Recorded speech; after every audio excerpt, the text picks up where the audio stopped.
তোমরা এখানে দুটি বাচ্চাকে দেখতে পাচ্ছ এবং দুটি মহিলাকে দেখতে পাচ্ছ। আর এখন তোমাদের কাছে প্রশ্নটি হলো এখানের মধ্যে কোন বাচ্চাটির দুটো মা রয়েছে। তোমরা ভালো করে ছবিটি দেখো আর আমি তোমাদের ভাবার জন্য কিছুক্ষণ সময় দিচ্ছি।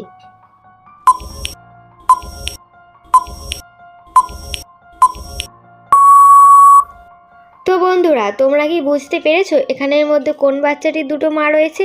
যদি বুঝে থাকো তাহলে ঝটপট কমেন্টে জানিয়ে ফেলো। আর যারা এখনও বুঝতে পারোনি তাদেরকে আমি উত্তরটা ভিডিওর শেষে বলে দিচ্ছি। কিন্তু তার আগে আমার এই ভিডিওটা যদি তোমাদের ভালো লেগে থাকে তাহলে প্লিজ ভিডিওটাতে একটা লাইক দিয়ে চ্যানেলটা সাবস্ক্রাইব করে রাখবেন আরও এরকম ধরনের মজার ভিডিও পেতে।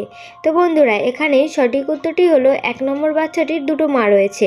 কারণ তোমরা একটু ভালো করে 1 নম্বর বাচ্চাটির খাবার টেবিলের দিকে লক্ষ্য করে দেখো, তার টেবিলে দুটি জলের গ্লাস রয়েছে, অর্থাৎ এর থেকে বোঝা যাচ্ছে 1 নম্বর বাচ্চাটির দুটো মা রয়েছে।